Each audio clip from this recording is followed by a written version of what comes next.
Donc les biopsies liquides, ça consiste en fait à essayer de s'affranchir du besoin d'aller faire une biopsie au niveau de la tumeur elle-même et d'aller faire une simple prise de sang. C'est ça, une biopsie liquide, c'est juste une prise de sang où on va aller rechercher dans le sang du patient de l'ADN de la cellule cancéreuse qui aurait été relarguée dans la circulation sanguine et qui nous permettrait d'avoir une information sur les mutations présentes dans les cellules cancéreuses.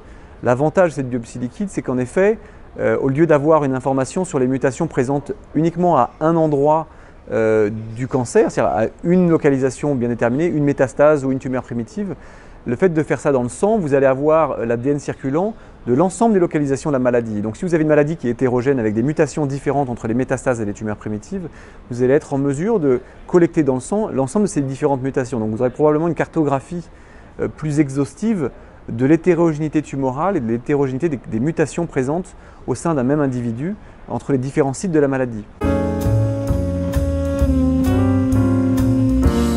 Tout cancer nécessite pour son diagnostic une biopsie, un prélèvement et une analyse de cette biopsie au microscope pour être certain que la personne est bien atteinte d'un cancer. Et ça fait très longtemps que c'est le cas. Mais très souvent, au cours de la vie d'un patient atteint de cancer, on va vouloir savoir à quoi ressemble son cancer, ce que contiennent ses cellules, quelles sont les anomalies exprimées, de manière à pouvoir utiliser cette information à notre avantage, bien sûr, celui du patient, pour utiliser tel médicament ou tel médicament. Et bien sûr, répéter les biopsies chez un même patient est difficile, peut être douloureux, peut être dangereux, et donc ça a des limitations, bien entendu. Et c'est vraiment là qu'arrive toute la question des biopsies liquides, c'est-à-dire finalement accéder à du matériel tumoral, à une information sur du matériel tumoral, à partir d'une simple prise de sang. Et on est probablement en train d'arriver gentiment vers cette période de la biopsie liquide. Alors soit en utilisant ce qu'on appelle les cellules tumorales circulantes, c'est-à-dire des cellules qui se baladent dans le sang, en les récupérant avec différentes techniques et en les analysant. On a clairement fait des progrès, mais tous les patients n'ont pas des cellules tumorales circulantes analysables. Et puis ensuite analyser soit des protéines, soit des gènes sur ces cellules tumorales circulantes qui sont rares et assez difficiles. C'est une première piste de recherche. Il y a une deuxième piste de recherche qui est extrêmement prometteuse et qui arrive. C'est l'ADN circulant. C'est de mesurer directement l'ADN dans le sang sans même analyser les cellules et en séparant ainsi l'ADN normal finalement de l'ADN qui vient du cancer.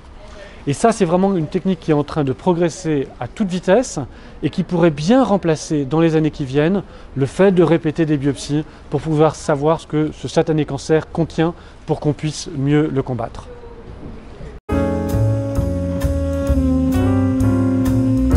Plus il y a de mutations dans cet ADN cancéreux, plus la cellule cancéreuse sera anormale et donc reconnaissable par le système immunitaire. Donc ça correspond à des anomalies en fait, moléculaires, après in fine, qui peuvent être reconnues par le système immunitaire et donc ça participe à l'immunogénicité de la cellule cancéreuse. Et donc en ça, ce séquençage de l'ADN cancéreux pourra permettre aussi peut-être d'avoir une information intéressante pour les immunothérapies.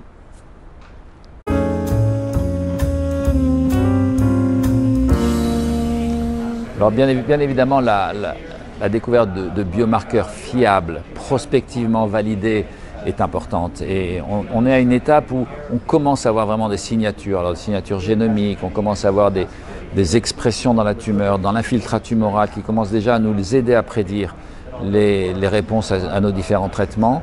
Je pense que c'est ça qui va devenir le futur.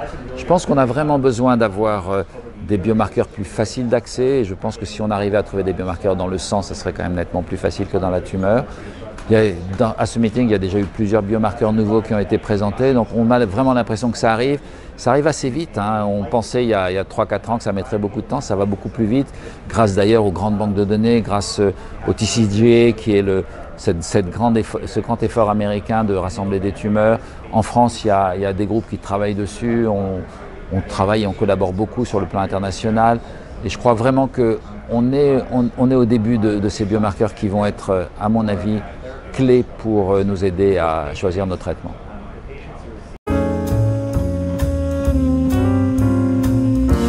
Le problème, c'est que ces cellules tumorales, quand on parle de biopsie liquide, on essaie de regarder soit les tumeurs qui circulent, soit l'ADN tumoral qui circule.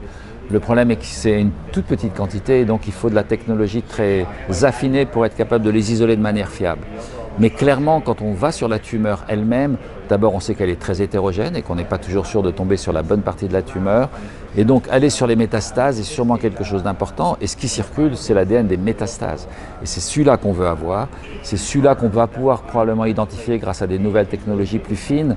Et probablement ça va être vraiment une énorme étape. C'est un gros enjeu sur le plan technologique parce que c'est très peu d'ADN qui circule au milieu de beaucoup d'autres ADN.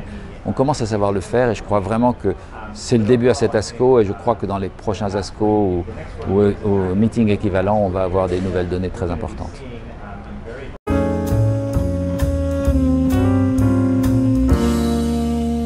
Ce qu'on sait aujourd'hui, c'est quoi? C'est qu'avec des technologies hautement sensibles, comme la PCR digitale, on retrouve de l'ADN circulant chez la grande majorité des patients et il est possible, dans ce cas-là, de trouver ce qu'on appelle des mutations hotspot, qui sont des mutations récurrentes sur le même site.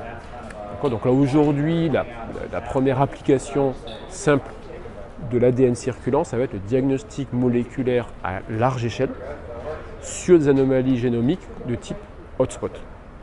Donc ça c'est aujourd'hui. La perspective c'est quoi? 1. Monitorer l'efficacité du médicament et l'émergence de clones résistants.